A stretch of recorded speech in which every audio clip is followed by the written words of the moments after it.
Alright, guys, back for another reading from Matthew chapter 17. Before I get started, I officially started my weekend, so I hope happy Friday or happy weekend to everyone who's enjoying their weekend right now. Hopefully, enjoying some time if you live in Michigan, out of the cold, or maybe in the cold. Maybe you like the snow sports and the other snow activities, snowmobiling. I know a lot of people around here love doing that, but I hope you're enjoying time with friends and family and just living your best lives. I'm going to start in Matthew chapter 17. Its header is Jesus is transfigured in the mountain. On the mountain, not in the mountain. Jesus is transfigured on the mountain. And we'll get right into it. 6 days later, Jesus took Peter and the two brothers, James and John, and led them up a high mountain to be alone. As the men watched Jesus' appearance, As the men watched, Jesus' appearance was transformed so that his face shone like the sun, and his clothes became as white as light. Suddenly, Moses and Elijah appeared and began talking with Jesus. Peter exclaimed, "Lord, it's wonderful for us to be here. If you want, I'll make 3 shelters as memorials, one for you, one for Moses, and one for Elijah." But even as he spoke, a bright cloud overshadowed them, and a voice from the cloud said, "This is my dearly loved Son, who brings me great joy. Listen to him." The disciples were terrified and fell face down on the ground. Then Jesus came over and touched them. "Get up," he said. "Don't be afraid." And when they looked up, Moses and Elijah were gone, and they saw only Jesus. As they went back down the mountain, Jesus commanded them, "Don't tell anyone what you have seen until the Son of Man has been raised from the dead." Then his disciples asked him, "Why do the teachers of religious law insist that Elijah must return before the Messiah comes?" Jesus replied, "Elijah is indeed coming first to get everything ready. But I will tell you, Elijah has already come, but he wasn't recognized, and they chose to abuse him. And in the same way, they will also make the Son of Man suffer." Then the disciples realized he was talking about John the Baptist. Jesus heals a demon-possessed boy. At the foot of the mountain, a large crowd was waiting for them. A man came and knelt before Jesus and said, "Lord, have mercy on my son. He has seizures and suffers terribly. He often falls into the fire or into the water. So I brought him to your disciples, but they couldn't heal him." Jesus said, "You faithless and corrupt people, how long must I be with you? How long must I put up with you? Bring the boy here to me."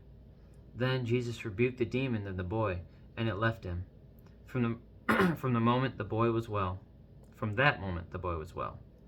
Afterward, the disciples asked Jesus privately, "Why couldn't we cast out that demon?" "You don't have enough faith," Jesus told them. "I tell you the truth, if you had faith, even as small as a mustard seed, you could say to this mountain, 'Move from here to there,' and it would move. Nothing would be impossible." Jesus predicts his death the second time. After they gathered again in Galilee, Jesus told them, "The Son of Man is going to be betrayed into the hands of his enemies. He will be killed, but on the 3rd day he will be raised from the dead," and the disciples were filled with grief.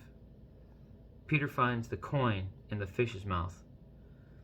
On their arrival in Capernaum, the collectors of the temple tax came to Peter and asked him, "Doesn't your teacher pay the temple tax?" "Yes, he does," Peter replied. Then he went into the house.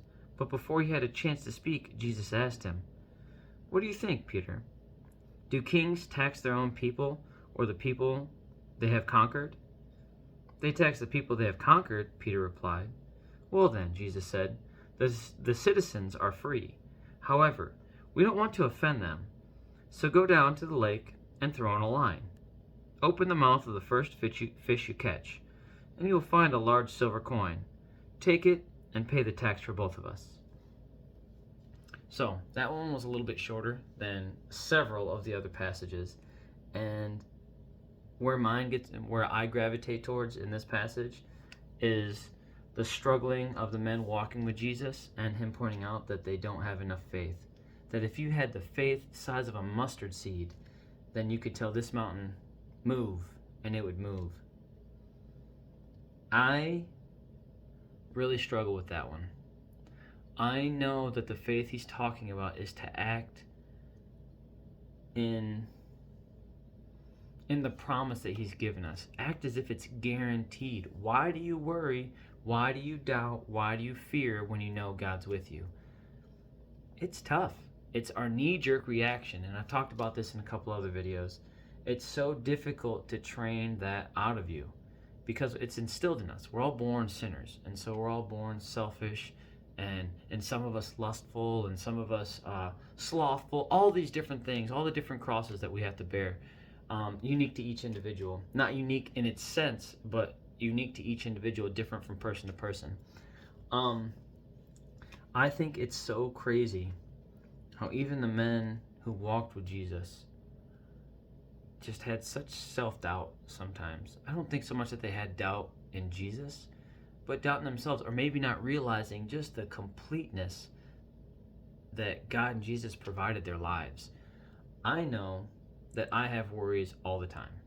And just that in and of itself is a lack of faith. Worry means lack of faith. It's not good to worry. God doesn't want you to worry. And if you have anything, cast your cares on him. So I know that I'm doing the casting, but I'm still doing the worrying, which is not where you want to be. And I don't know if I could say that I've ever met somebody that didn't worry. I know that there's people that are progressively handling it better and better, and a lot of things when we've read previous passages throughout the Bible, not so much in Matthew, but in Proverbs and Ecclesiastes, that it talks about how beneficial, what a blessing it is to get gray hairs and go old, because wisdom comes along with that and experience.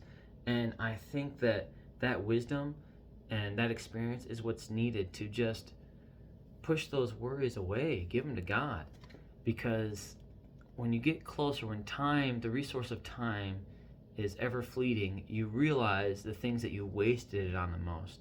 Not so much time, you focus on the times that you had that were happy and how abundant they were, and you realize how much more of those times you could have had you simply done away with the worry and all the things that God tells you to do away with anyway.